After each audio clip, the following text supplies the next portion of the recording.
40. Asam hipobromit HOBr adalah asam lemah dengan Ka 10-9. Ditanyakan perbandingan konsentrasi HOBr per OBr- dalam larutan NaOBr pada pH 10. Oke, larutan NaOBr. NaOBr ini garam ya.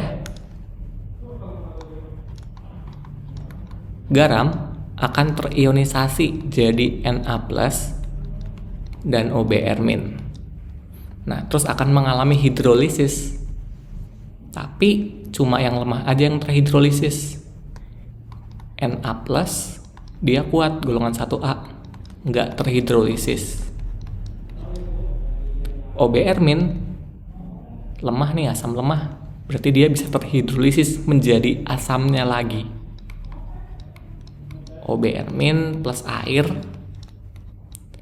jadi HOBr plus OH-. Ini adalah reaksi kesetimbangan.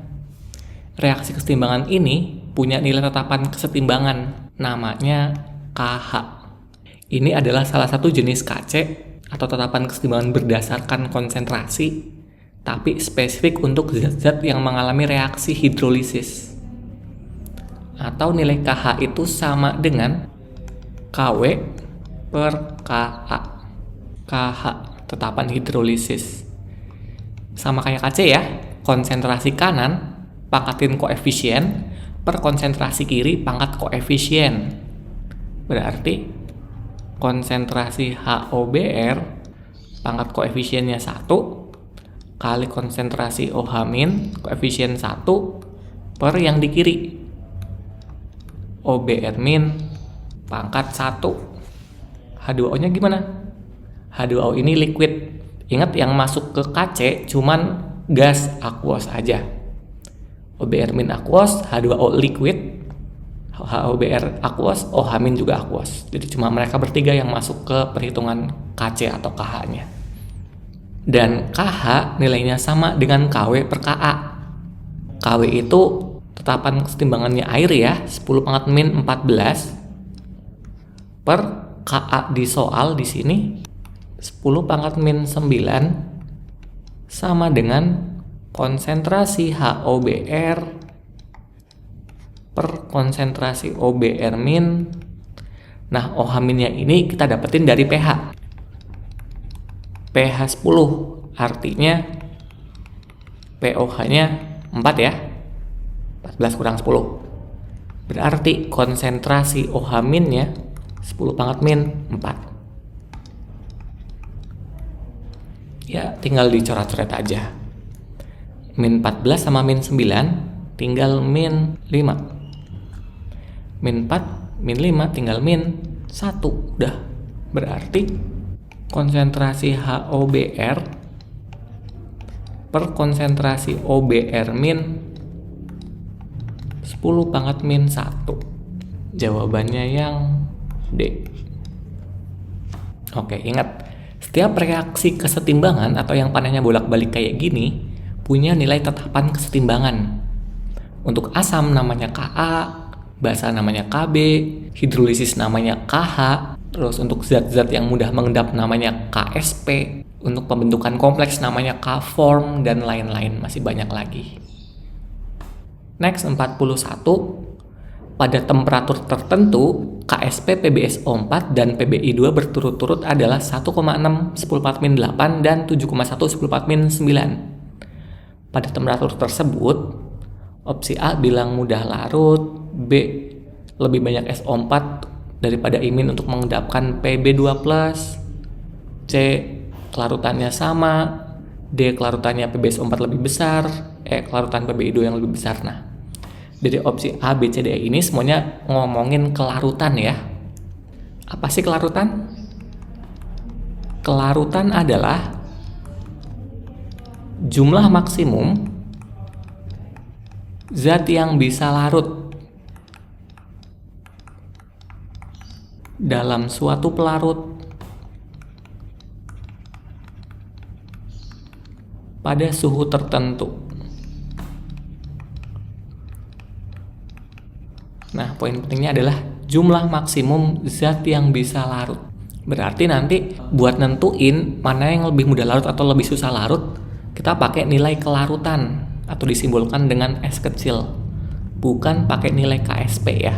KSP ini adalah hasil kali kelarutan, bukan kelarutan.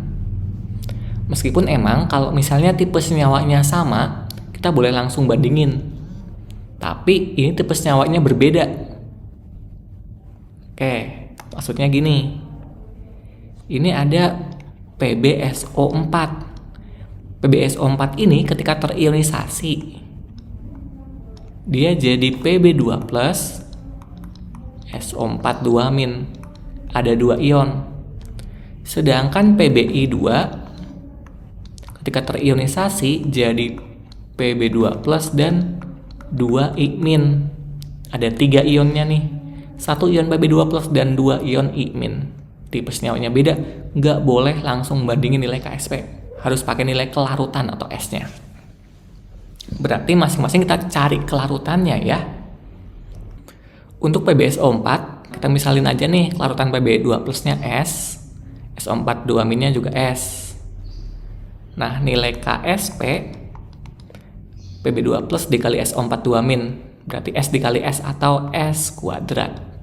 Masukin nilainya KSP 1,6 10⁻⁸ sama dengan S kuadrat. Berarti S-nya kita akar nih. Akar 1,6 nih, 1, sekian.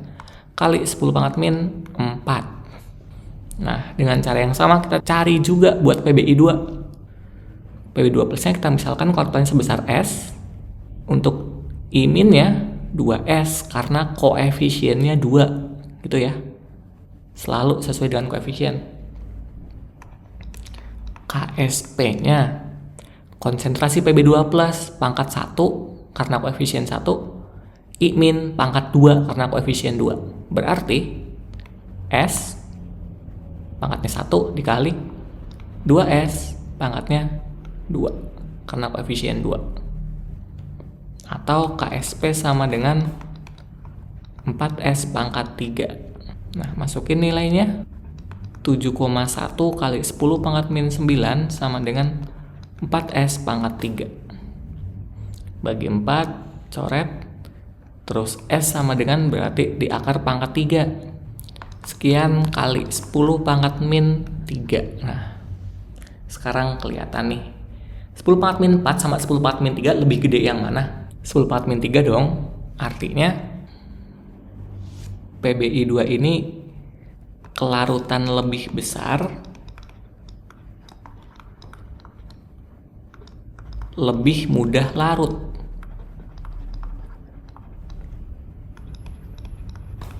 Atau lebih susah mengendap.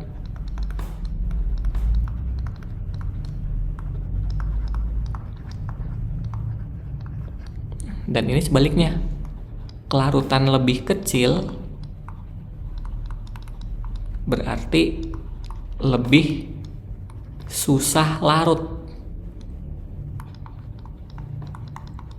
lebih mudah mengendap.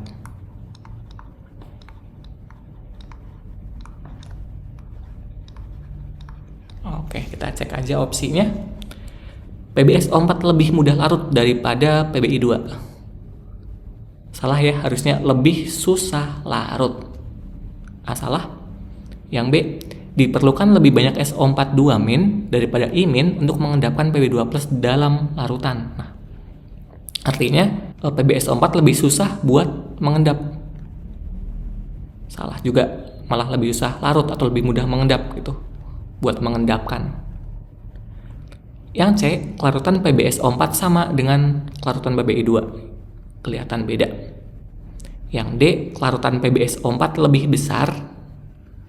Salah, harusnya lebih kecil. Yang E, kelarutan PbI2 yang lebih besar daripada kelarutan PbSO4. Nah, ini baru bener yang E jawabannya.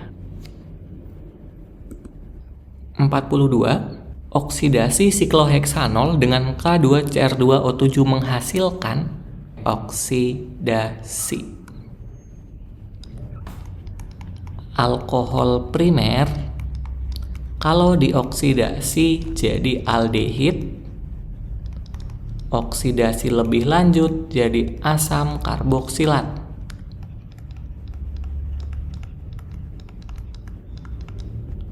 Alkohol sekunder,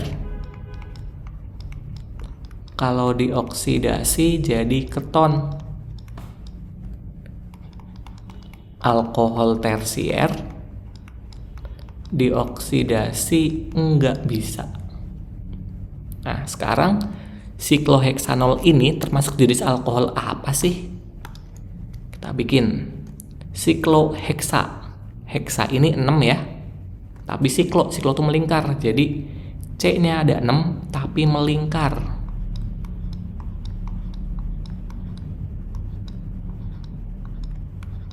Nah, ini sikloheksa 1 2 3 4 5 6. 0 berarti ada gugus OH. Bebaslah di mana aja karena di sini semuanya sama. Terus kasih H, jangan lupa. Ingat C tangannya 4. H2, H2, H2. Ini H aja. H2, H2. Oke.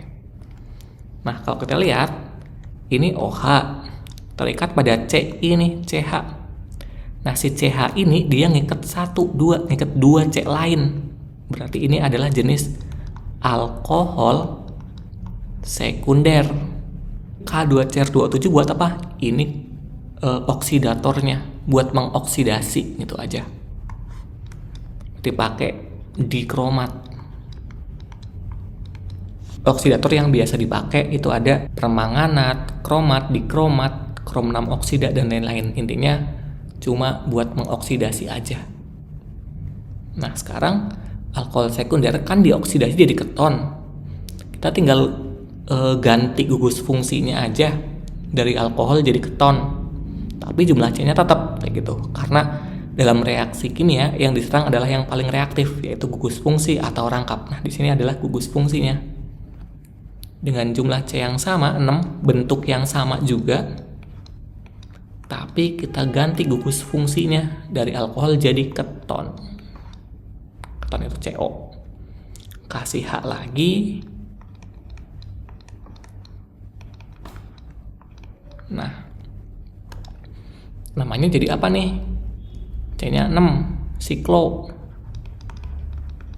sikloheksa. Tapi gugus fungsinya ini adalah keton. Jadi sikloheksa non. Yang C jawabannya. Atau kalau misalnya nih teman-teman lupa semuanya nih, sama sekali nggak inget ini, terus gimana? Minimal inget reaksi kimia cuma nyerang bagian yang reaktif, gugus fungsinya. Berarti kalau awalnya siklo, ya akhirnya tetap siklo, cuman berubah gugus fungsinya aja. Nah, berarti opsi-opsi yang bukan siklo udah pasti salah. Yang A nggak siklo salah, B nggak siklo salah, C siklo masih mungkin, emang ini jawabannya. Yang D siklo ini juga mungkin meskipun salah. Yang E bukan siklo ini juga pasti salah kayak gitu. Jadi minimal kalau misalnya ingat kayak gitu udah dapat 50% kemungkinan benar.